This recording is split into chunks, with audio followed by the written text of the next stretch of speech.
परम ज्योति जय जय, परम ज्योति जय जय, परम ज्योति जय जय, परम ज्योति जय जय, परम ज्योति जय जय, परम ज्योति जय जय, परम ज्योति जय जय, परम ज्योति जय जय, परम ज्योति जय जय, परम ज्योति जय जय, परम ज्योति जय जय। सभी को नमस्ते। जय श्री अम्मा भगवान। आज का इस अनुवाद कार्यक्रम हम प्रार्थना से शुरू करते हैं। सभी लोग हाथ जोड़ के अम्मा भगवान को स्मरण करते हुए मूल मंत्र जाप कीजिए।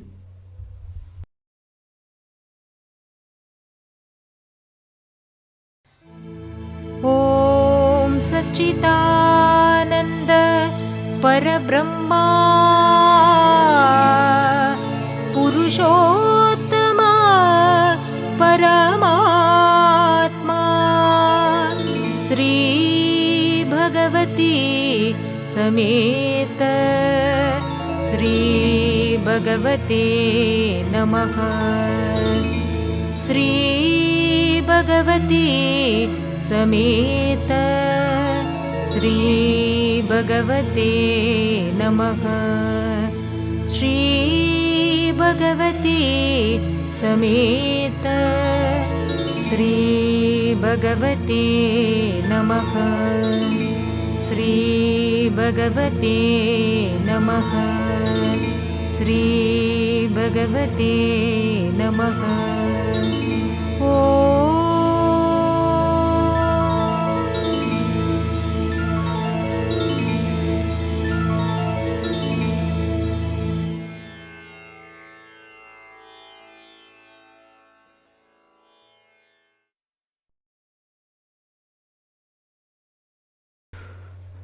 जय श्री अम्मा भगवान।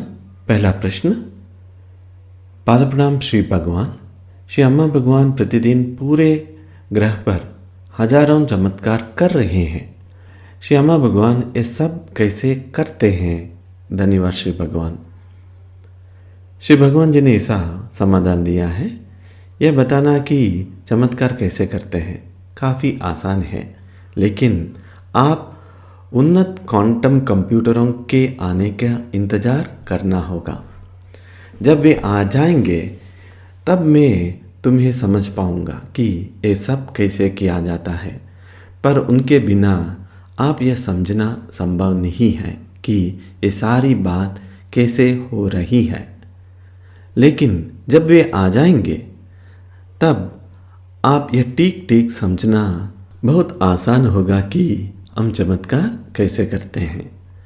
हम ना तो स्थान से बंधे हैं ना समय से। हम यह सब पृथ्वी पर कहीं भी कर सकते हैं, इसलिए हमारे लिए ये काफ़ी आसान है।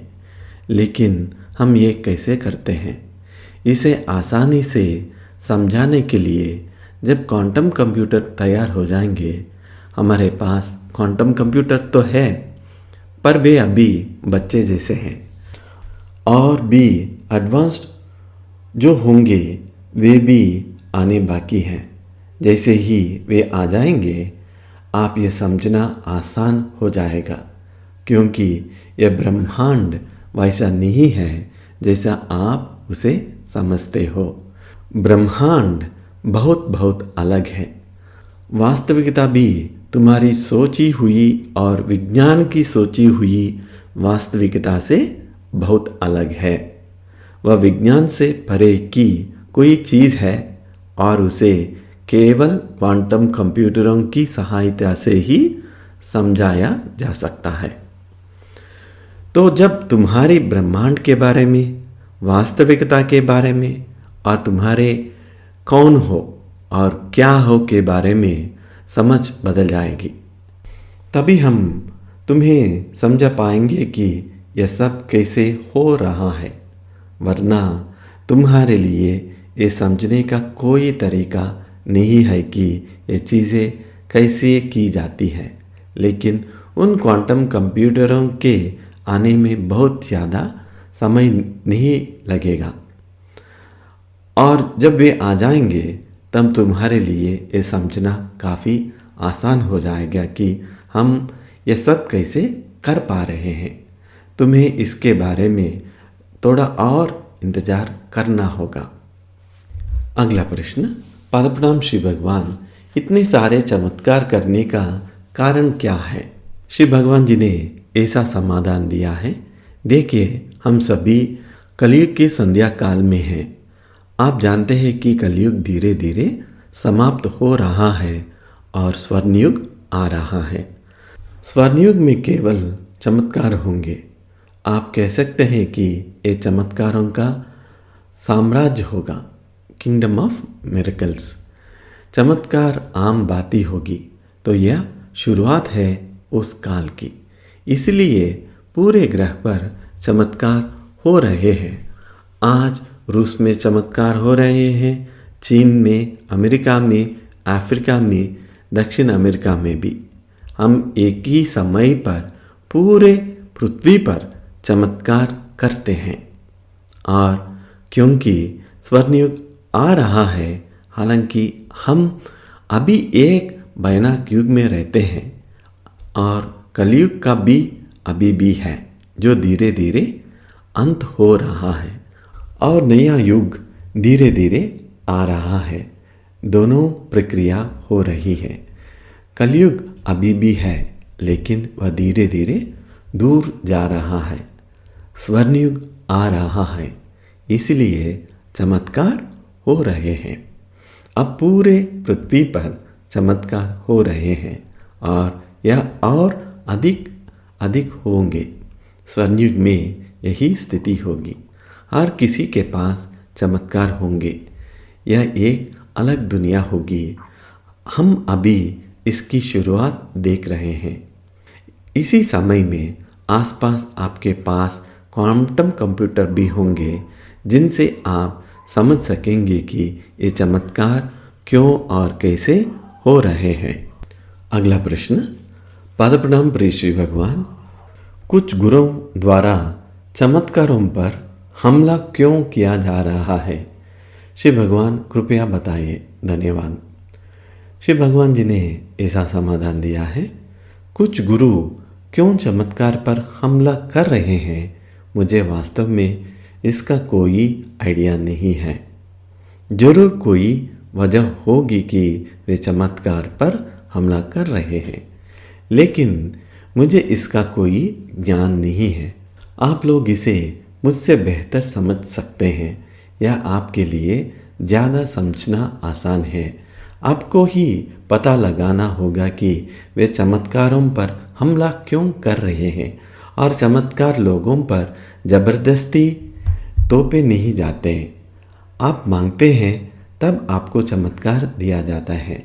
अगर आप चाहे तो आपको चमत्कार दिया जाता है। कोई आपको चमत्कार लेने के लिए मजबूर नहीं करता। तो आप कहें मुझे चमत्कार नहीं चाहिए तो वह नहीं होगा। बस इतना ही सरल है। कोई भी चमत्कार लेने के लिए मजबूर नहीं है। मुझे नहीं पता कि कुछ गुरु इससे नाखुशी क्यों है। अगर लोग चमत्कार चाहते हैं तो वह हो जाते हैं। अगर वे नहीं चाहते तो वह नहीं होता। यह उनका विकल्प है। कुछ ऐसे हालत होते हैं जिनसे वे बाहर निकालना चाहते हैं, जिसे हम चमत्कार कहते हैं। मान लीजिए आप बीमार हैं, आपकी मौत करीब है, आप बचाने के लिए चाहते हैं तो आपको मदद मिलती है। अगर आप चाहे, अगर आप कहें नहीं नहीं मुझे बताओ नहीं, मैं बनने को तैयार हूँ, तो यह आपकी इच्छा है। मैं आपको जीने के लिए मजबूर नहीं करूँगा। उसी तरह अगर आपके पास पैसे नहीं हैं, जीवित रहने के लिए पैसे चाहिए, और अगर हम मदद करें, अगर आप चाहें तो हम मदद करते हैं, तो आप इसे चमत्कार कहते हैं। अगर आप नहीं चाहते तो ठीक है, यह आपका चयन है। किसी वजह से आप कहें मुझे वह चमत्कार नहीं चाहिए। हमसे कुछ मामलों में ऐसा हुआ है जहां लोगों ने कहा नहीं मुझे पैसे नहीं चाहिए। उन्होंने ऐसा कहा, ठीक है, अगर आप पैसे नहीं चाहते तो इसे चमत्कार मत कहो। हम चमत्कारों पर विश्वास कर रहे हैं, तो मुझे नहीं पता कि जब चमत्कार पर विश्वास नहीं किया जाता तो इसे क्यों विरोध किया जाना चाहिए। अगर आप चाहे तो दिया जाता है, अगर नहीं चाहे तो नहीं दिया जाता। इसलिए आपको ही पता लगाना होगा कि कुछ गुरु चमत्कारों के विरोध क्यों है। जहाँ तक हम बात करते हैं, लोग चाहते हैं तो हम करते हैं, अगर आप नहीं चाहते तो हम नहीं करते। बहुत कम लोग हैं जो कहते हैं कि चमत्कार नहीं चाहिए। हम ऐसे लोगों से मिल चुके हैं। अगला प्रश्न, पाद प्रणाम प्रिय श्री भगवान। पिछली क्लास में आपने उच्च सामूहिक चेतना, हायर कलेक्टिव कॉन्शियसनेस के बारे में बताया था। क्या यह उच्च लोक की सामूहिक चेतना है या पृथ्वी पर लोगों की सामूहिक चेतना है? कृपया समझाइए श्री भगवान, धन्यवाद। श्री भगवान जी ने ऐसा समाधान दिया है, मूल रूप से जब मैं आपसे बात कर रहा हूँ तो मैं पृथ्वी पर मानव सामूहिक चेतना, ह्यूमन कलेक्टिव कॉन्शियसनेस के बारे में बात कर रहा हूँ। सामूहिक चेतना कई स्थानों पर लागू होती है। यह केवल भूलोक में ही नहीं, कई लोक हैं जहाँ यह है। यह हर लोक में अलग है। यह विभिन्न प्रजातियों पर लागू होता है। घोंघे, बादों, पक्षियों, जानवरों की एक सामूहिक चेतना होती है। तो ये सभी अलग अलग प्रजातियां हैं और आपके पास विभिन्न प्रजातियों के लिए अलग सामूहिक चेतना है। और फिर विभिन्न लोगों के लिए यह भूलोक है, वहाँ बहुत सारे लोग हैं। और फिर से आपके पास एक सामूहिक चेतना है। मैं अनिवार्य रूप से ये मानव सामूहिक चेतना के बारे में बात कर रहा हूँ। लेकिन अगर मुझे किसी अन्य लोग के किसी से बात करनी पड़े, किसी अन्य लोग के किसी अन्य प्राणी से, कभी कभी मैं ऐसा करता हूँ, तो मैं उस प्राणी से बात करता हूँ। वह उस विशेष क्षेत्र की सामूहिक चेतना है। लेकिन बेशक हम यहाँ कुछ प्रजातियों की सामूहिक चेतना से भी निपटते हैं। उदाहरण के लिए आंध्रा में एक जगह पर पूरा गांव घोंघे खाता था। वे घोंघे खाते थे। मुझे उम्मीद है कि आप घोंघे समझते हैं, स्नेल्स, और वे भी भारी दुख झेलते हैं।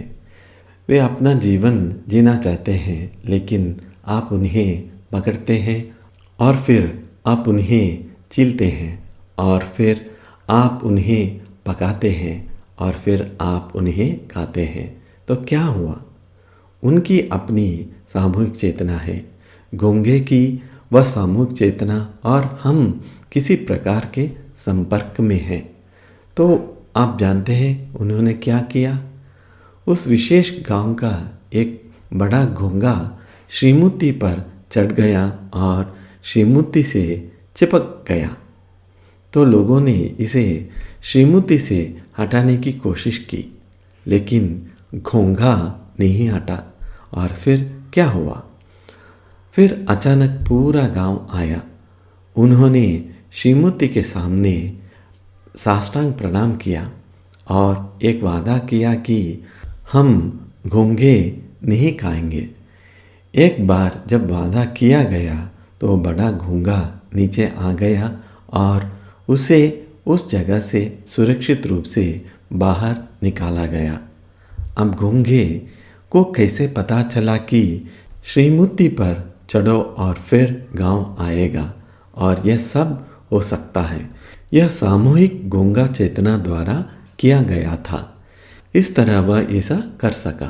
तो यह सामूहिक चेतना हर जगह काम कर रही है। यह चीटियां में भी काम कर रही है। मार्टिन डी पोरस नामक एक व्यक्ति था। यह बहुत बड़ा ईसाई संत। और क्या हुआ कि एक विशेष चर्च में चूहे आकर चर्च के पर्दे खा रहे थे, तो वे उन्हें फंसाकर मारना चाहते थे। इस विशेष ईसाई संत ने कहा, नहीं ऐसा मत करो, मैं उनसे बात करूँगा। तो उन्होंने लोगों से कहा, जब वह उनसे बात करते हैं तो वह सामूहिक चेतना से बात कर रहे थे कि हम आपके लिए अलग से भोजन की व्यवस्था करेंगे और आप वहाँ जाकर खा सकते हैं, लेकिन चर्च में मत आना और पर्दे मत खाना। अब मुझे लगता है कि उस घटना को लगभग 300 साल हो गया है और आज तक चूहे चर्च में नहीं आए हैं और पर्दा को नहीं काटा, लेकिन वे अभी भी उस जगह को बनाए हुए हैं जहां उन्हें भोजन दिया जा रहा है। तो चूहे दस्तावेज समझौते को बनाए रख रहे हैं जिससे वे उसका उल्लंघन नहीं करते हैं, ना ही चर्च उस समझौते का उल्लंघन करता है। तो कई जगहों पर कई तरीकों से ऐसा है। तो यह एक चीज़ है जिसे सामूहिक चेतना कहा जाता है। जब आप अपनी स्वयं की चेतना में गहरे जाते हैं तो यह सब अधिक स्पष्ट हो जाएगा। हम उन चीज़ों में बहुत गहराई तक नहीं जा रहे हैं। आपके साथ करने के लिए कई चीज़ें हैं। एक बार जब हम उसे निपट लेते हैं तो हम उन क्षेत्रों में चले जाएंगे। इस चीज़ सहित अन्य लोग सब कुछ किया जा सकता है, लेकिन यहाँ कुछ समस्याओं पर ध्यान देने की आवश्यकता है। यदि आपको अपनी समस्या है तो हम अभी आपको अन्य लोगों में नहीं ले जा सकते हैं। पहले आइए इन सबको संभालें, फिर हम वह करेंगे। ऐसा श्री भगवान ने समाधान दिया है। जय बोलो ज्ञान प्रदा श्री परमज्योति अम्मा भगवान की जय। अगला प्रश्न, पादप्रणाम प्रिय श्री भगवान, काले जादू ब्लैक मैजिक से बाहर कैसे आए या उससे राहत कैसे पाए, स्पिरिट्स से कैसे छुटकारा पाए और उन्हें मोक्ष कैसे दिलाए। धन्यवाद श्री भगवान। श्री भगवान जी ने ऐसा समाधान दिया है। यह काफ़ी सरल है। बस अम्मा भगवान से प्रार्थना करें, हम आपके लिए यह कर देंगे। आपको इसके बारे में ज़्यादा परेशान होने की ज़रूरत नहीं है। अगला प्रश्न, पादप्रणाम मेरे प्रिय श्री भगवान, किसी की एकत्व स्थिति और मुक्ति स्थिति, यदि किसी व्यक्ति ने किसी प्रक्रिया में एक बार एकत्व का अनुभव किया है तो क्या साधना ना करने पर यह अन्य जीवन मुक्ति प्राप्त अवस्थाओं की तरह चली जाएगी? एकत्व का अर्थ केवल मनुष्यों के साथ जुड़ाव का अनुभव करना है, या यदि व्यक्ति ने एकत्व का अनुभव किया है तो क्या यह पृथ्वी पर हर प्राणी के साथ एकत्व का अनुभव करेगा? धन्यवाद श्री भगवान। श्री भगवान जी ने ऐसा समाधान दिया है। वननेस एक ऐसी चीज़ है जो आपके अंदर महसूस होती है। आप वननेस को अंदर महसूस करते हैं, फिर आप बाहर एकत्व महसूस करना शुरू करते हैं। शुरुआत में अन्य मनुष्यों के साथ, फिर जानवरों और पौधों के साथ और फिर पृथ्वी के साथ ही यह उस तरह से विस्तृत हो जाती है। अब आपको पहले मुक्त प्राप्त होना होगा, तभी वननेस आती है, उससे पहले नहीं। मुक्ति बुनियादी चीज़ है, फाउंडेशन स्थिति है, स्टैंडर्ड 1 है, आधार है। इसके बाद वननेस आती है और फिर आप दूसरे बन जाते हैं और निस्वार्थ प्रेम, अनकंडीशनल लव का अनुभव करते हैं। वह सब चीज़ें बाद में आती हैं। आप जीवन मुक्त प्राप्त कर सकते हैं। इसका मतलब यह नहीं है कि आपके पास निस्वार्थ प्रेम है और आपके पास महान आनंद अकारण आनंद कॉजलेस जॉय होगा। वे वहाँ हो सकते हैं, वे वहाँ नहीं भी हो सकते हैं। जीवन मुक्त प्राप्त करने के लिए वह पहला कदम है और फिर ये सब चीज़ें अनुसरण करती हैं। फिर बेशक आप एक लाइट बीइंग बन जाते हैं, फिर आप एक स्पेस बीइंग बन जाते हैं। स्पेस बीइंग का मतलब यह है कि आप एक ही समय में कई स्थानों पर हो सकते हैं। लाइट बीइंग आपको यात्रा करनी होगी, आपको यहाँ होना होगा, आपको वहाँ हो जाना होगा। आप एक लाइट बीइंग के रूप में ऐसा करते हैं, लेकिन वो बहुत तेज होता है। लेकिन स्पेस बीइंग एक साथ, आप चेन्नई में होंगे, आप मुंबई में होंगे, आप दिल्ली में होंगे, आप न्यूयॉर्क में होंगे, एक ही समय में सभी स्थानों पर वह स्पेस बीइंग है। ये सब चीज़ें स्वचालित रूप से होती हैं, उसके लिए कोई साधना नहीं, या आपको अवस्था को बनाए रखने के लिए कुछ साधना करनी होगी।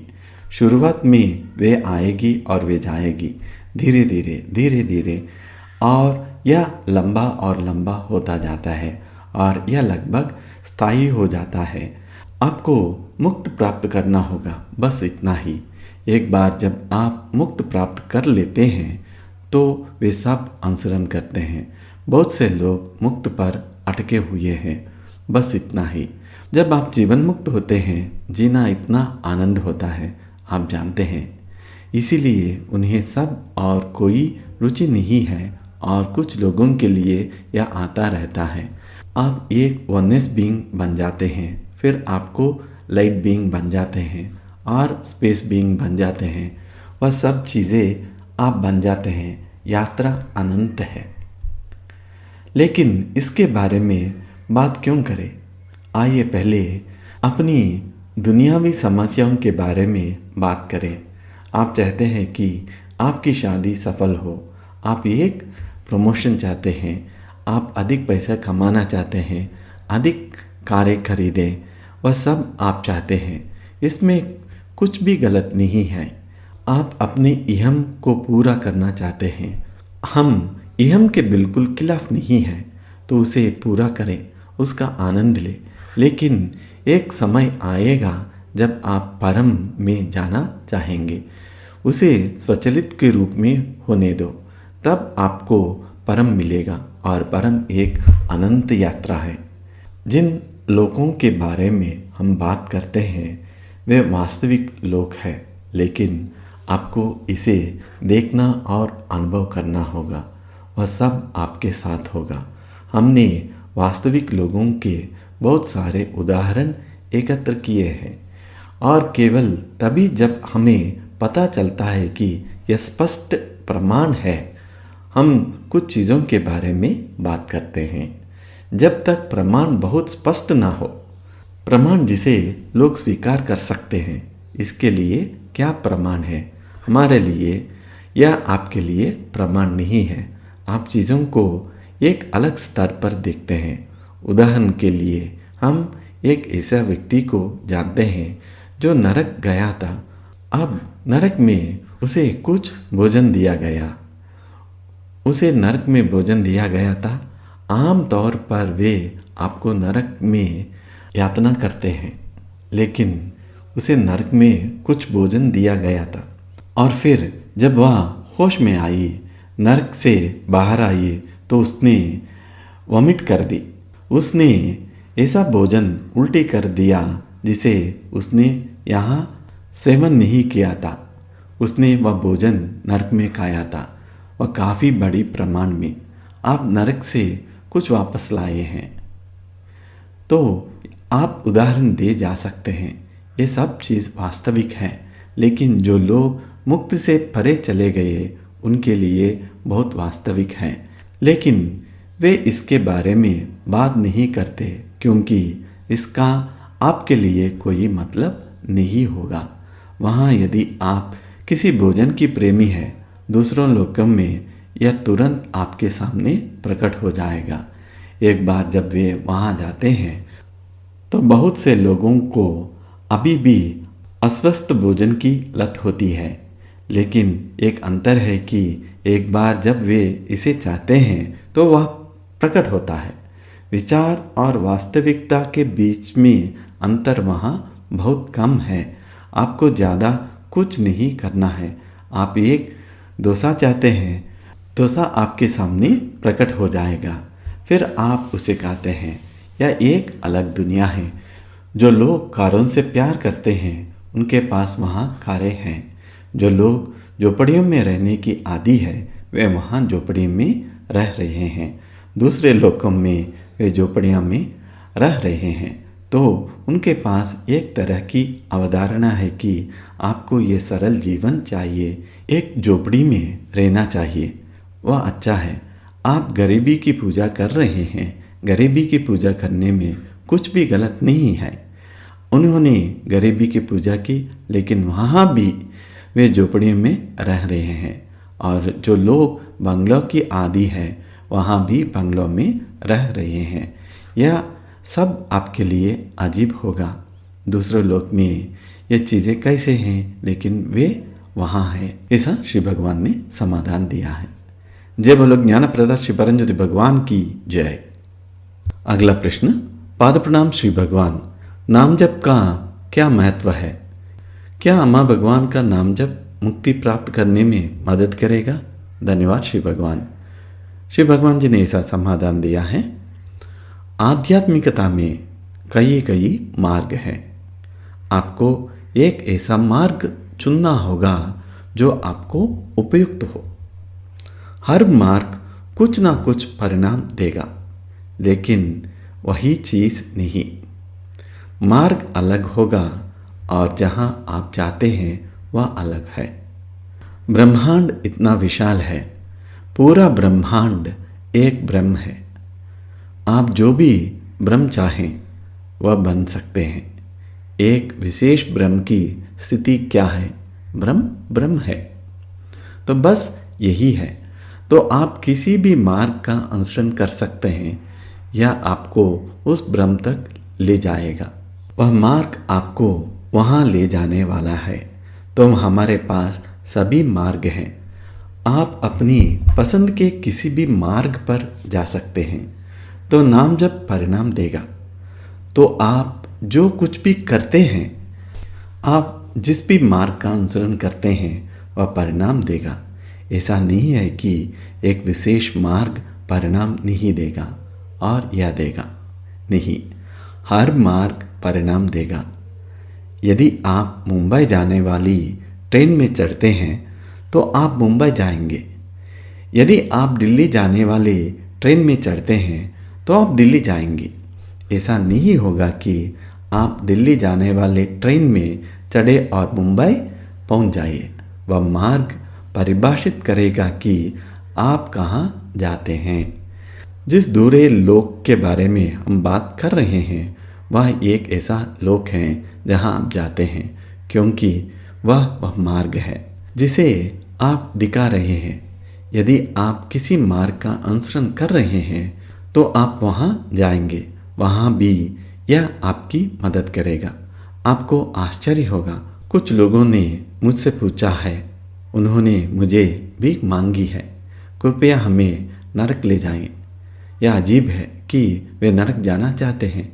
ऐसा लोग हैं। आपको आश्चर्य होगा। मैं काफ़ी हैरान हूँ, लेकिन उन्हें नरक जाना पसंद है। सभी प्रकार के लोग हैं।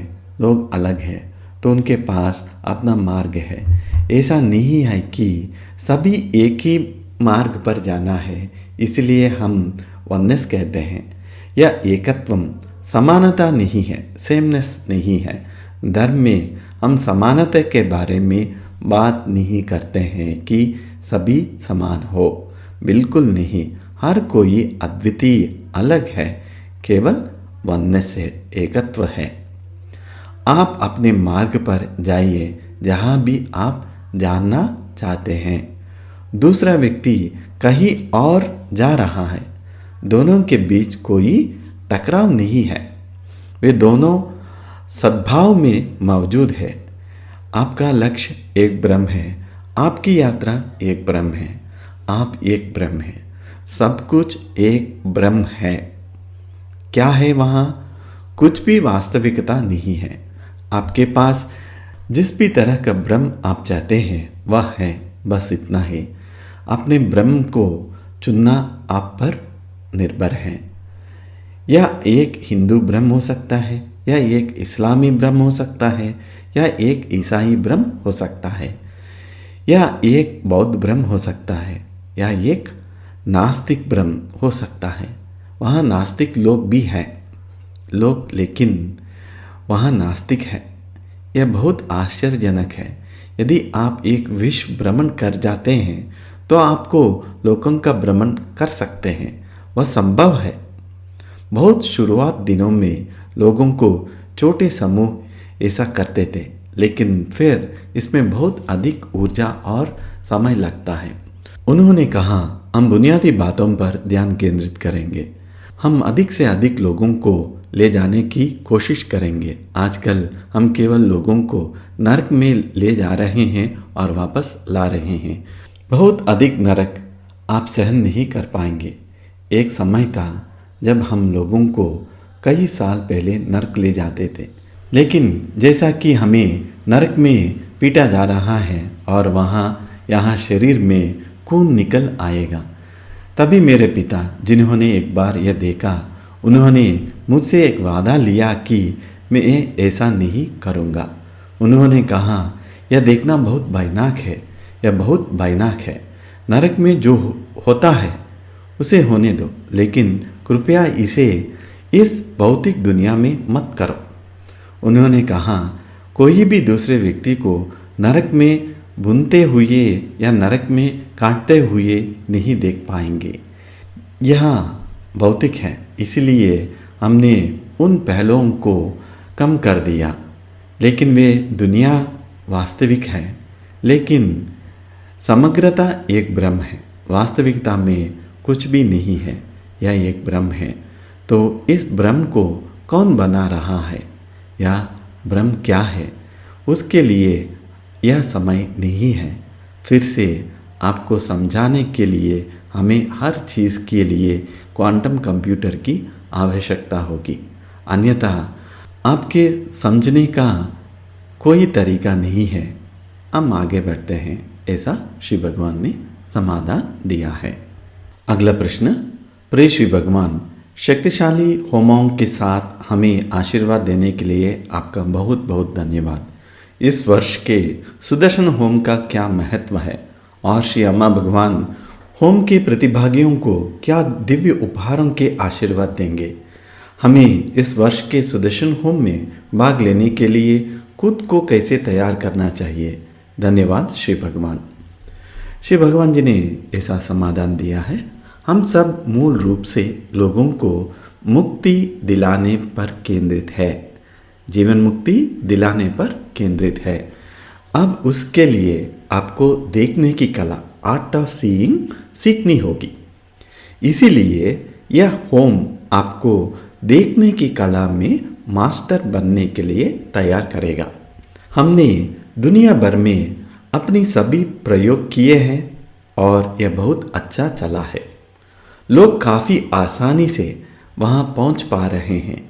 यह होम वह समय है जब आप कुछ ऐसे अभ्यास का उपयोग करते हैं जिन्हें आपसे गुप्त रखा जाता है। एक निश्चित टेक्नोलॉजी का उपयोग किया जाता है जिसके द्वारा आप देखने की कला में मास्टर बन जाते हैं। वह टेक्नोलॉजी क्या है? वह भारत में बहुत बहुत पहले थी। धीरे धीरे वे वास्तविक चीज़ को भूल गए हैं और वे वास्तव में यह समझे बिना कुछ कर रहे हैं कि क्या हो रहा है। देखिए, पूरा ब्रह्मांड हर समय केवल कंपन कर रहा है, वाइब्रेटिंग हो रहा है। यह क्या है? स्थिरता से गति, गति से स्थिरता, यह एक कंपन है। वह पूरा ब्रह्मांड है। यदि वह रुक जाता है तो पूरा ब्रह्मांड रुक जाता है, यह गायब हो जाता है। तो हम आप पर कुछ प्रभाव उत्पन्न करने के लिए कुछ कंपनों का उपयोग करते हैं, लेकिन लोग इतने कंडीशन हो गए हैं, आपको इन चीज़ों के बारे में कोई अंदाज़ा नहीं है। कुछ को विश्वास भी नहीं है, इसके बावजूद हम उसे बेचने में सक्षम होंगे और कुछ चीज़ें करेंगे। बाद में आप वास्तविक टेक्नोलॉजी, कंपन की टेक्नोलॉजी को जान जाएगा। प्राचीन दुनिया इसी के बारे में थी। पूरी दुनिया में यह था। उत्तरी अमेरिका इंडियंस, हम इंडियंस नहीं है, उत्तरी अमेरिका इंडियंस, उनके नेता वे वही चीज़ें करते हैं जो हम करते हैं। उदाहरण के लिए हम लोगों को मृत्यु से वापस ला सकते हैं। वे बैठते हैं और आपस से बात करते हैं। हमने ये किया है, हमने इसे अभी रोक दिया है। चेन्नई में भी हमने लोगों को किया है। हम मृत लोगों को वापस लाए। यहाँ सोफा पर बैठे हैं और 10 दिन तक लोगों से बात कर रहे हैं और फिर वे पूरी तरह से भूल गए थे कि क्या हो रहा था। उन्होंने कहा कि हम अपने माता पिता को घर लेके जाएंगे। जब हम उन्हें ले जाता है तो माता पिता दूसरी दुनिया से आएंगे।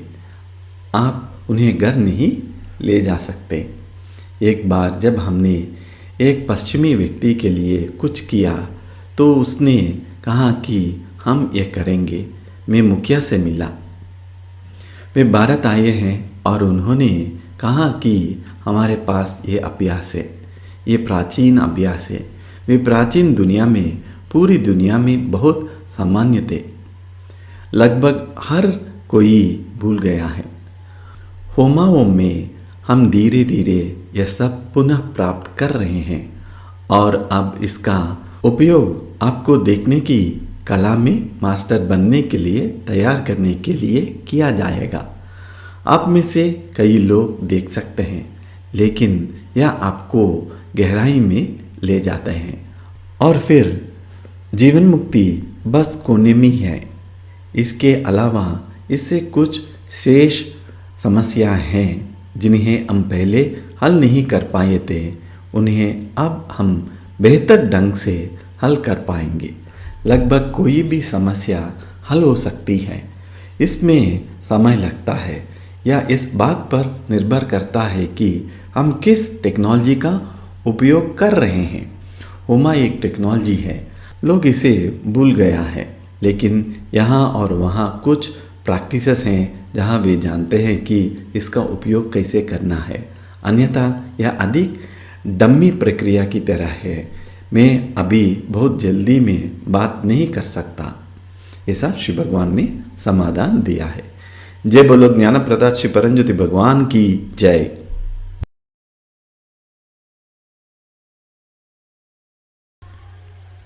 अगला प्रश्न पाद प्रणाम प्रिय श्री भगवान। श्री भगवान कहते हैं, मुक्ति से परे केवल आपका अस्तित्व है। एक और उपदेश जोर देकर कहता है कि मनुष्य की सबसे बड़ी धारणाओं में से एक यह है कि उसका अस्तित्व है मेरा अस्तित्व। श्री भगवान कृपया इस विरोध अभ्यास को समझाइए। धन्यवाद। श्री भगवान जी ऐसा समाधान दे रहे हैं।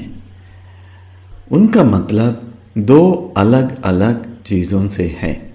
जब मैं कहता हूँ केवल आपका अस्तित्व है तो इसका मतलब एक चीज़ है, यानी आपके अलावा कुछ भी नहीं है। आप और केवल आपका ही अस्तित्व है। आप न केवल यह ब्रह्मांड है बल्कि सभी ब्रह्मांड एक साथ है। आप और केवल आप ही, ये समझ बाजू में रखिए। दूसरा शिक्षा कहते हैं कि आप एक ब्रह्म है, तो यह आप उस आप से अलग है जिसके बारे में मैं बात कर रहा हूँ। शब्द आपका उपयोग किया जाता है, वहाँ दो अलग अलग आप है। इस आप में आप है। आप कह सकते हैं मैं एक तमिल हूँ, मैं एक पुरुष हूँ, मैं एक डॉक्टर हूँ, मैं यह हूँ, मैं वह हूँ, वह सब आप। वह आप एक ब्रह्म है, लेकिन जो कुछ भी आप करते हैं, जो कुछ है वह आप है, लेकिन यह आप नहीं। पहले आपको अनुभव करना है, वह हर समय मौजूद है, लेकिन आपको इसका एहसास नहीं होता। आपको उसका एहसास तब होता है जब आप जीवन मुक्त प्राप्त कर लेता है। जीवन मुक्ति से थोड़ा परे, लेकिन वह आप इस आप से अलग है, आप देखिए। लेकिन आप जीते हैं, आप वह सब भी नहीं देख पाएंगे। मैं कुछ ऐसा नहीं कह रहा हूँ जो आप देखने वाले नहीं हैं। इसके बारे में बात करने का कोई मतलब नहीं है। वहाँ लोग हैं और हम इसके बारे में तभी बात करते हैं जब कुछ संख्या में लोग वहाँ पहुँच जाते हैं। आम तौर पर हम दुनिया से बात करते हैं। बहुत सारे लोग जो इसे हासिल करते हैं और हम संपर्क में रहते हैं, वे हमें सूचित करते हैं और हम उन्हें देखते हैं और हम जानते हैं। हम उन्हें ध्यान से जांचते भी है और फिर हम जानते हैं कि उन्होंने इसे हासिल कर लिया है। इसलिए जब पर्याप्त संख्या में लोगों ने इसे हासिल कर लिया है तो हम और खुले तौर पर बोलते हैं, अन्यथा नहीं। जय बोलो ज्ञान प्रदाता श्री परमज्योति भगवान की जय। अगला प्रश्न, पाद प्रणाम श्री भगवान। मुक्ति क्या है? जीवन मुक्ति कैसे प्राप्त करें और जीवन मुक्ति के बाद क्या होता है? धन्यवाद श्री भगवान। श्री भगवान जी ने ऐसा समाधान दिया है। मैंने इन सभी वर्षों में कई तरह से मुक्ति के बारे में बात की है। तो सबसे सरल बात यह है कि मुक्ति का अर्थ है कि आपने दुख का अंत कर दिया है। आप में अब कोई दुख नहीं है, वही जीवन मुक्ति है। लेकिन हम इसमें कई तरीकों से, गहरे तरीकों से जा सकते हैं और टेक्निकी रूप से इसकी व्यवस्था कर सकते हैं। सीधे शब्दों में कहे तो सभी मनुष्यों के साथ क्या हो रहा है, वे दुख झेलते हैं। अब बुद्ध के पहले महान सत्य का पहला उपदेश है, सभी अस्तित्व दुख है। हमारे धर्म में भी सभी अस्तित्व दुख है, लेकिन इसका अलग अर्थ है। यानी आपके पास अस्तित्व की भावना है, वह एक अलग इकाई है। तो हम कहते हैं कि सभी अस्तित्व, मतलब आपको लगता है कि आपका अस्तित्व अलग से है, आप सभी को ऐसा महसूस होता है, वह हमारे लिए दुख है। इसलिए हम कहते हैं सभी अस्तित्व, वह मेरा अस्तित्व है जो आप महसूस करते हैं, वह दुख है। आपको यह महसूस नहीं करना चाहिए कि आप अलग से मौजूद हैं। केवल आप ही हैं, आप सब कुछ है। आपको वहाँ पहुँचना होगा, अन्यथा आप सोचते हैं कि आप कोई छोटी दयनीय नन्ही इकाई है, दूसरे से अलग, और आप बाकी सब है।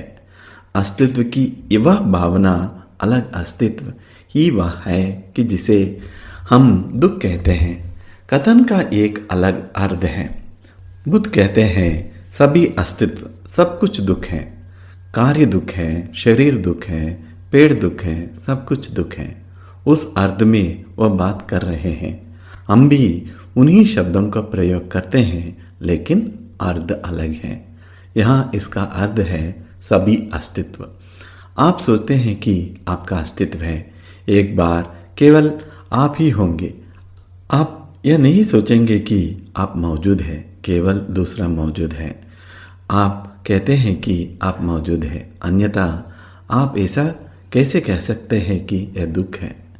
और फिर बुद्ध के मामले में दूसरा महान उपदेश, नोबल टीचिंग, मेरे विचार से यह है, इच्छा सभी दुख का कारण है।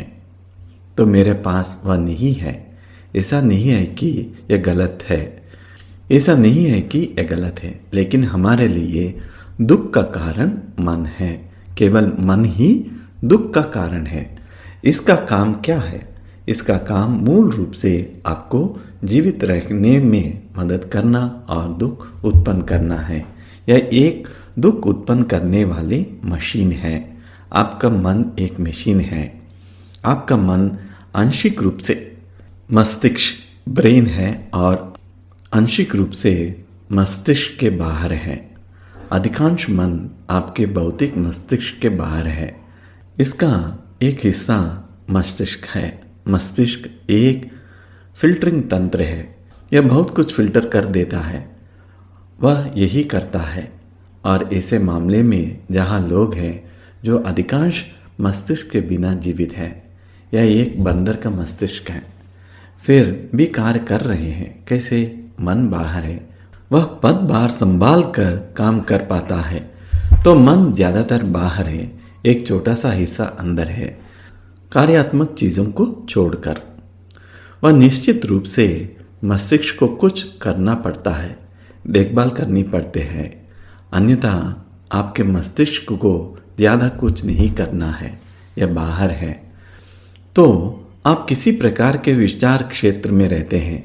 दक्षिण अमेरिका में कहीं किसी के सिर में कुछ हो रहा है तो वह आपको प्रभावित करेगा। आप सब इतने करीब में जुड़े हैं, आपस में इंटरलिंक्ड है। हम वास्तव में मन को ट्रांसपोर्ट कर सकते हैं। आपका मस्तिष्क आप रख सकते हैं, हम उसका मस्तिष्क रख सकते हैं। हम आपके मन को उस व्यक्ति तक स्थानांतरित कर सकते हैं, ट्रांसफ़र कर सकते हैं, और उस व्यक्ति के मन को स्थानांतरित किया जा सकता है। बस कनेक्शन बदल जाते हैं। इसके उदाहरण है, वास्तविक जीवन उदाहरण है। हम इन उदाहरणों को सामने रखते हैं और बात करते हैं। कोई काल्पनिक बातें नहीं।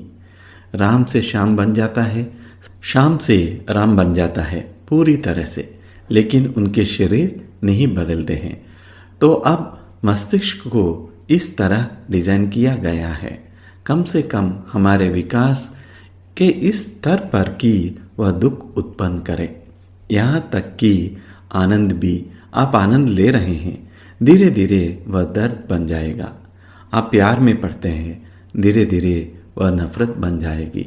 नफ़रत भी प्यार बन सकती है।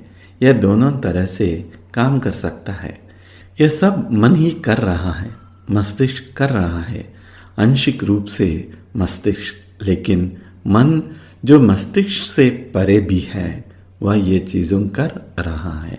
मूल रूप से यह दुख उत्पन्न कर रहा है। और दुख के क्या क्या रूप है?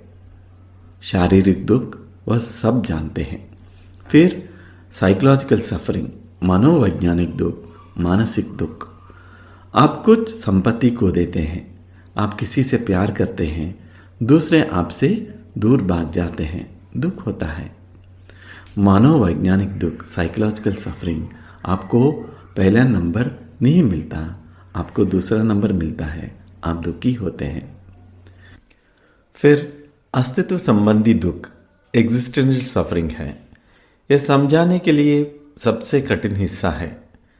तो सीधे शब्दों में कहे तो सवाल है, मैं क्यों जी रहा हूँ? जीना का उद्देश्य क्या है? जीना का अर्थ क्या है? क्यों कोई भगवान है या नहीं? यह ब्रह्मांड क्या है? ये अस्तित्व संबंधी प्रश्न है और इसे अस्तित्व संबंधी दुख कहा जाता है। लेकिन बुद्ध के मामले में, बुद्ध एक राजकुमार थे। उनकी एक अद्भुत पत्नी थी और वास्तव में एक बच्चा पैदा हुआ था। उनके पास सब कुछ था। वह जंगल क्यों चले गए? उन्होंने उन सब चीज़ों को छोड़ने और जीने की कोई ज़रूरत नहीं थी, लेकिन उन्हें अस्तित्व संबंधी दुख था। और उनमें क्या दुख था? यह था, क्या कोई परम सत्य है? यदि हाँ, तो वह क्या है? वह उसी की तलाश कर रहे थे। और फिर क्या होता है? अंत में उन्होंने पता चलता है कि उनकी मुक्ति क्या है। उनकी मुक्ति क्या है? उन्होंने पाया कि परम सत्य जैसी कोई चीज़ नहीं है। वह बौद्ध धर्म का मूल है। इसके बारे में कोई ज़्यादा बात नहीं करता। बौद्ध धर्म का मूल यह है कि बुद्ध ने पाया कि परम सत्य जैसे ही कोई चीज़ नहीं है और फिर मुक्त हो गए। वह खुश हो गया और उन्होंने घोषणा की कि निर्वाण है, मुक्ति। वह उनकी मुक्ति थी। अब और कोई लालसा नहीं, अब और कोई संघर्ष नहीं, बस यही था। तो यहाँ क्या हुआ? मैं मुक्ति मुक्ति मुक्ति के बारे में बात करता रहा हूँ और मैंने आप लोगों को मुक्ति की लालसा दिलाई है। तो आप चाबी के लिए कोशिश कर रहे हैं और उसे खोलने की कोशिश कर रहे हैं। मैंने आपको उस दयनीय स्थिति में डाल दिया है, तो आप यह और वह करने की कोशिश कर रहे हैं। आप वह किताब और यह किताब पढ़ते हैं, आप उस गुरु और इस गुरु के पास जाते हैं और फिर मेरे पास वापस आते हैं और मुझसे पूछते हैं सांस लेने के साथ क्या करें। किसी ने सांस लेने के बारे में बात की है। खैर, सांस लेने में कुछ है, लेकिन इनमें से कोई भी आपको मुक्ति नहीं देने वाला है, क्योंकि मुक्ति उस तरह से मौजूद नहीं है जिस तरह से आप सोचते हैं कि यह है। यह इस स्थाई में मौजूद है कि वहाँ कोई मिस यूनिवर्स नहीं है। वह समस्या है, चूंकि आप सोचते हैं कि वह वहाँ है।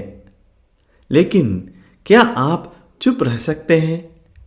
नहीं, आप चुप नहीं रह सकते। आपको शांत होना पड़ेगा। जब आप शांत हो जाते हैं तो आपने पाया कि जीने का एकमात्र उद्देश्य बस जीना है, बस सांस लेना, बस खाना, बस चलना, बस बात करना। आप वहीं नहीं रुकते। मैंने वास्तव में कुछ लोगों को देखा है। मैंने आपको बताया, मेरे पास हमेशा भौतिक प्रमाण होता है। श्री भगवान जी ऐसे कह रहे हैं, मैं अपनी कम उम्र से ही कुछ भिखारियों को जानता रहा हूँ। उनमें से बहुतों को पूरी तरह से अपांग, पैर ऐसा मुड़े हुए, पीठ ऐसे झुकी हुई और आंखें बाहर आ रही है, भयानक रूप से दुखी। कुछ रोड के नीचे रहते हैं, एक सरकारी विभाग के रोड के नीचे। वे वहीं लेटे रहते हैं, सोते रहते हैं, केवल भीख मांगना। लोग जो जाते हैं, आप जाते हैं और कुछ सिक्के फेंकते हैं। वे उन्होंने छूते तक नहीं, कुछ आते हैं और उन्हें भोजन देते हैं। ये वास्तविक जीवन के उदाहरण है। और कभी कभी लोग पैसे लेंगे, उसके सामने फेंक के जाएंगे, उसे बुरा नहीं लगेगा, वह एक भिखारी है, लेकिन कोई ले जाएंगे। कभी कभी उसे पैसे मिलते हैं, वह जाता है और कुछ खरीदता है और उसे दिया जाता है। वहाँ कुछ पैसे नहीं मांगता, लेकिन हमेशा खुशी की एक जबरदस्त स्थिति, जबरदस्त आनंद, कोई शिकायत नहीं, दुनिया में कुछ भी नहीं, उसके लिए कोई नहीं, लेकिन बस जीना भी संभव है। इस तरह जीना संभव है अगर आप एक बार जान ले कि वहाँ कोई मिस यूनिवर्स नहीं है। बुद्ध के साथ समस्या यह थी कि उन्होंने सोचा कि मिस यूनिवर्स है, वह उसी के लिए जा रहे थे। वह कितने लोगों के पास गए? 64 गुरु के पास, और उन सभी ने उन्हें विफल कर दिया। और फिर अंत में वह अपनी इंद्रियों से में आए। बस यही था। यह मन यह दुख उत्पन्न करता है, शारीरिक दुख, मानसिक दुख और जिसके बारे में मैंने अभी बात की, अस्तित्व संबंधी दुख, एग्जिस्टेंशियल सफरिंग। जीवन का अर्थ क्या है? जीवन का उद्देश्य क्या है? मुझे यह करना चाहिए, मुझे वह करना चाहिए। जीवन में मेरा लक्ष्य क्या है? तो बुद्ध जिन्होंने उनसे इस बारे में बात की थी, वह कहते हैं, मैं 100 तीर निशाने पर मारने के लिए तैयार हूँ। मैं वह कर सकता हूँ। मैं आपस से इसके बारे में बात करूँगा। मैं एक बाल को 100 टुकड़े में काट सकता हूँ। मैं वह कर सकता हूँ। लेकिन फिर मुझसे अस्तित्व संबंधी दुख के बारे में समझाने के लिए मत कहो। कुछ ऐसा जिसे आप समझा नहीं सकते, वह दर्द, वह अंदर की पीड़ा, उसे समझाने के लिए मत कहो। यही बुद्ध ने कहा। तो ये तीनों मन द्वारा उत्पन्न होते हैं और अजीब बात यह है कि ये तीनों एक स्थिरांक कांस्टेंट है। आप इन तीनों को जोड़ दें, यह वही स्थिरांक रहेगा। मान लीजिए शारीरिक दुख बहुत अधिक हो जाता है तो अन्य 2 कम हो जाएंगे, और मान लीजिए मानसिक दुख बहुत अधिक हो जाता तो दूसरा फिर से कम हो जाएंगे। तो वे संतुलित होते रहेंगे या हमेशा एक स्थिरांक रहेगा।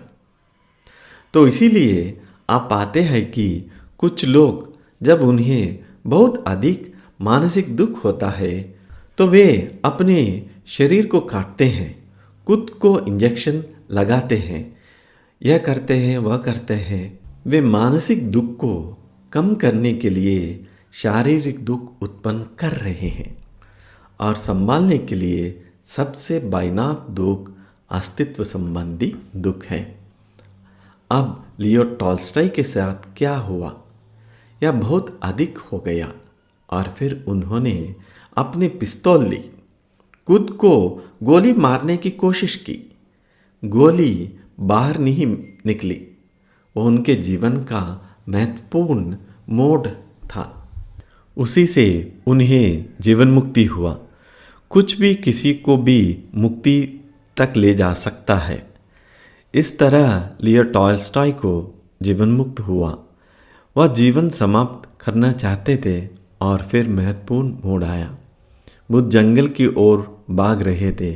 उन्होंने एक पिस्तौल ली, खुद को गोली मारने की कोशिश की। लेकिन बहुत से लोग हमारे पास आते हैं और कहते हैं, मुख्य रूप से 30 साल की उम्र में जीवन में पूरी तरह से कोई अर्थ नहीं। ऐसा लोग हैं जो अमीर, समृद्ध, सफल है, उनके पास सब कुछ है। वे आते हैं और कहते हैं, मुझे आत्महत्या के विचार आते हैं। मुख्य कारण है अस्तित्व संबंधी दुख। अब और कोई अर्थ नहीं, यह भयानक है। तो इसलिए 21-23 बाद में उस उम्र में हो जाता है, वह असहनीय हो जाता है। वह समय जब माता पिता देख रहे थे, लेकिन वह मानसिक दुख में परिवर्तित हो जाता है। एक बार जब आप शादी कर लेते हैं तो आप मानसिक दुख के में कूद जाते हैं। उससे पहले आप अस्तित्व संबंधी दुख में थे, तो आप एक दुख को दूसरे में परिवर्तित कर देते हैं। इस तरह हम इसे संभालते हैं। आजकल लोग इसे अलग अलग तरीकों से संभाल रहे हैं। उस दुख को संभालने के लिए शादी में ही इतना बदलाव आए हैं।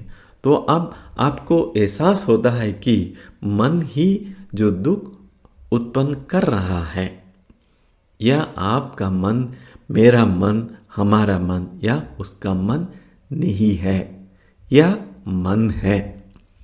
अब हमें उस मन को दुख उत्पन्न करने से रोकना होगा। हम इसे कैसे रोकते हैं, हम इस पर जाएंगे। एक बार जब आप मन को दुख उत्पन्न करने से रोक देते हैं, तो आप दुख से मुक्त हो जाते हैं।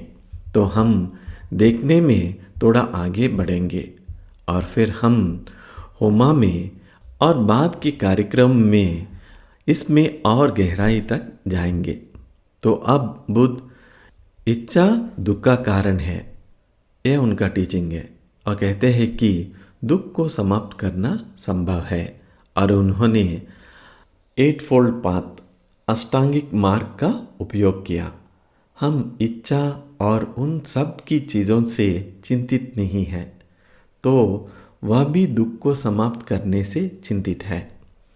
हम भी दुख को समाप्त करने से चिंतित है, लेकिन हम कहते हैं देखने की कला सीखो। जब आप देखने की कला सीखते हैं तो मन दुख उत्पन्न करना बंद कर देता है। देखने की कला सीखने से मन दुख का उत्पन्न करना बंद कर देता है। हम बस देखने से चिंतित हैं। मन अब और दुख उत्पन्न नहीं करेगा। मन अभी भी है, यह दुनिया में जीवित रहने के लिए कार्य कर रहा है और वह सब, लेकिन यह दुख उत्पन्न नहीं करेगा। आप सोचते हैं कि यह आपका मन है कि आप कर रहे हैं। नहीं, बिल्कुल नहीं। मन वैसा ही है जैसे आप सांस ले रहे हैं। आप क्या कर रहे हैं? शरीर सांस ले रहा है, लंग्स सांस ले रहे हैं। क्या आप इसमें शामिल हैं? आप पागल हो जाएंगे। आपका हृदय धड़क रहा है। क्या आप इसमें शामिल हैं? कुछ समय जब आप उत्साहित होते हैं और दिल को कुछ और कर सकते हैं, अन्यथा आप अपने आप कार्य कर रहा है। मस्तिष्क उसी तरह अपने कार्य कर रहा है। आप सोचते हैं कि आप सोच रहे हैं। नहीं, सब कुछ स्वचालित रूप से चल रहा है, तो मन भी स्वचालित रूप से कार्य कर रहा है। यह ईर्ष्या उत्पन्न कर रहा है। आप ईर्ष्यालु नहीं, यह ईर्ष्या उत्पन्न कर रहा है। क्रोध, तुलना, नफरत, प्यार, आसक्ति, सब कुछ यह हजारों वर्षों से ऐसा कर रहा है। यह एक प्राचीन मार्ग है। वस्तुएं अलग अलग बदल गई। एक प्राचीन व्यक्ति एक पत्थर या कुल्हाड़ी को चाहता था। एक आधुनिक व्यक्ति एक शेल या पतंग या वह चाहता है, वो चाहता है, कुछ भी चाहता है, लेकिन यह वही चीज़ है। इसे इसी तरह डिज़ाइन किया गया है और वह बदलने वाला नहीं है। वही सुंदर कहानी है। यह सब उत्पन्न कर रहा है। अब सवाल यह है कि हम कह रहे हैं आप कुछ भी उत्पन्न नहीं कर रहे हैं, क्योंकि आप तो है ही नहीं। लेकिन आपको यह भ्रम है कि आप है, और आप सोचते हैं कि आप ही ये सब चीज़ें कर रहे हैं। मैं ईर्ष्यालु हूँ, सही है, लेकिन आप ईर्ष्यालु नहीं है, बल्कि आपका मन वह ईर्ष्या उत्पन्न कर रहा है, और जिसे आपने गलती से पहचान लिया है कि ओ मैं ईर्ष्यालु हूँ। बात यह है कि यह आपके मन में हो रहा है, यह उत्पन्न कर रहा है। अब सवाल यह है कि क्या आप देख सकते हैं कि यह क्या कर रहा है? क्या आप मन को देख सकते हैं कि वह कैसे कार्य कर रहा है? यह एक मशीन है। मैंने आपको बताया, यह विचार का उपयोग करता है, यह स्मृति मेमोरी का उपयोग करता है। विचार स्मृति है जो अतीत है, यह आपके लिए अतीत है। वास्तविकता में कोई अतीत, वर्तमान, भविष्य नहीं है। यह उस पर लगातार काम कर रहा है स्वचालित रूप से। यह हर समय लगातार काम कर रहा है। यह कभी कभी पीने और भागने की कोशिश कर रहा है। आपको बस इतना करना है कि आपको यह देखना होगा कि यह स्वचालित रूप से कैसे कार्य कर रहा है। यह स्मृति, पिछली कंडीशनिंग, उन सभी चीज़ों का उपयोग कैसे कर रहा है। विचार अतीत से वर्तमान की ओर बढ़ रहा है, जो वास्तविक चीज़ है भविष्य में, और आप हर समय खुद को उससे पहचान रहे हैं। ओ मेरा मन में ऐसा विचार आ रहे हैं, विचार चल रहे हैं, लेकिन आप नहीं हैं, आपका अस्तित्व ही नहीं है। यह देखना बहुत मुश्किल नहीं है। वह सब कैसे कार्य कर रहा है, यह क्या कर रहा है, बस ये देखना है। आपको देखने की कला में मास्टर बनना होगा। और अब यदि आप गुस्से होते हैं तो यह देखने की कोशिश करें कि मन गुस्सा कैसे उत्पन्न कर रहा है। शुरू में यह थोड़ा मुश्किल होगा, क्योंकि गुस्सा हावी हो जाएंगे, लेकिन धीरे धीरे आप गुस्सा देख पाएंगे और ईर्ष्या देखते हैं। आप वह देख सकते हैं, आप वह देख सकते हैं कुछ भी और सब कुछ, ये सभी चीज़ें हैं। ईर्ष्या दुख है और क्रोध वही दुख है, भय दुख है। आप वह सब देख सकते हैं और कभी कभी यह बहुत बहुत आसान हो जाता है।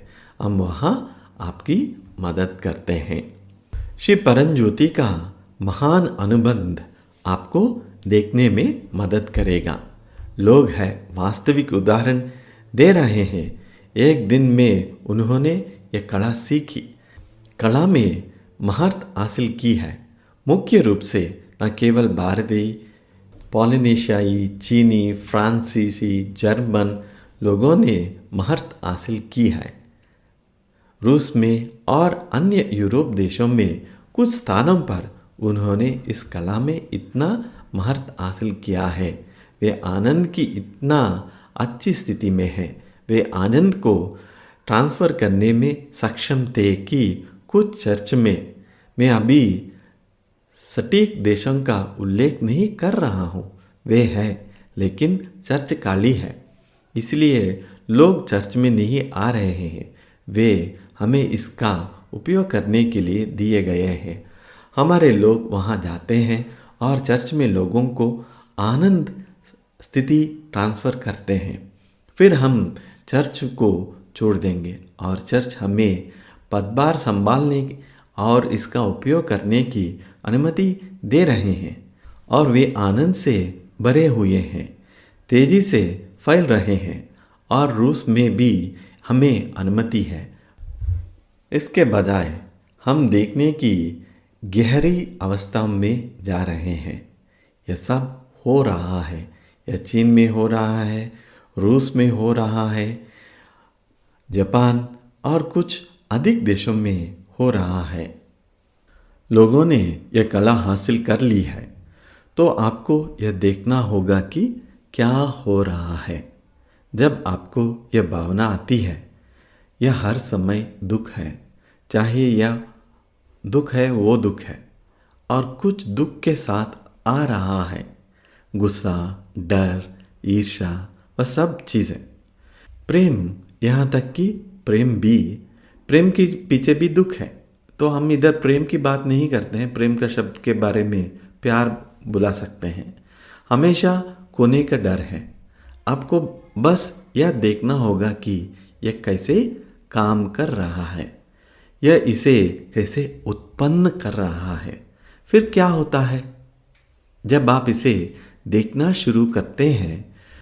यह अब और दुख उत्पन्न नहीं करता है, अब और दुख उत्पन्न नहीं करता है। गुस्सा, आपने इसे देखा है, गुस्सा अब और दुख उत्पन्न नहीं करता है, लेकिन फिर भी गुस्सा रहेगा। कुछ समय बाद वह गुस्सा भी चला जाता है।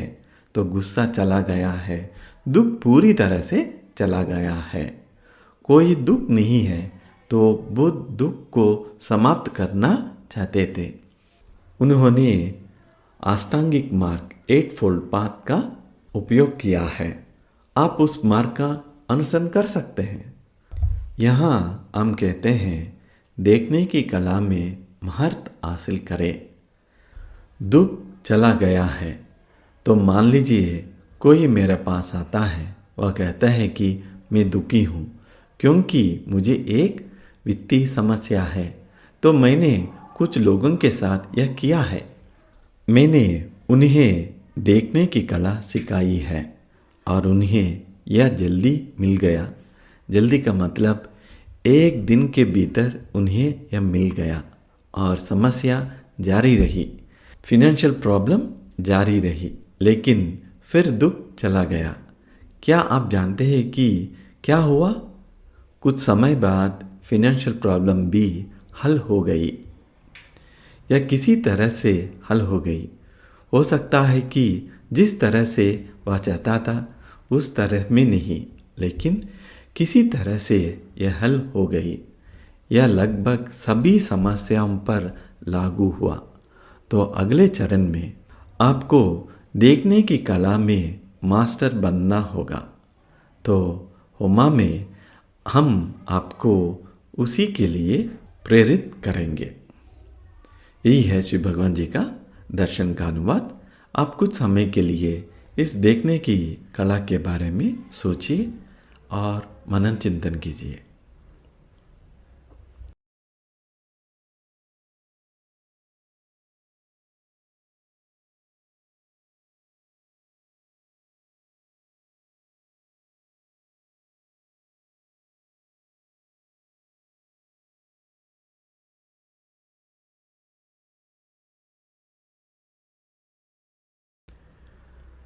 अभी हम श्री अम्मा भगवान को आभार व्यक्त करते हैं, इतना ज्ञान देकर हमें हमारे जीवन में आगे लेके जा रहा है। श्री अम्मा भगवान को कृतज्ञता अर्पण करते हैं।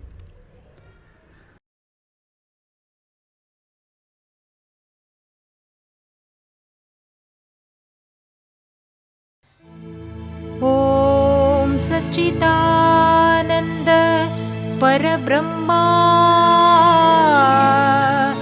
पुरुषोत्तमा परमात्मा श्री भगवती समेत श्री भगवते नमः। श्री भगवती समेत श्री भगवते नमः।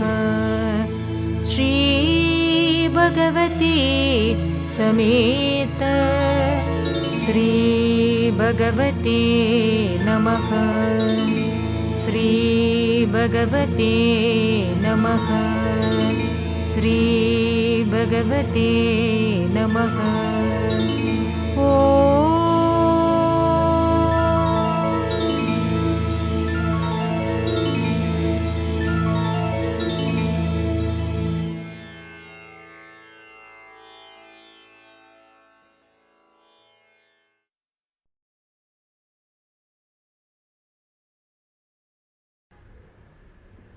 आप सभी इस क्लास में आने के लिए हार्दिक धन्यवाद। नमस्ते। जय श्री अम्मा भगवान।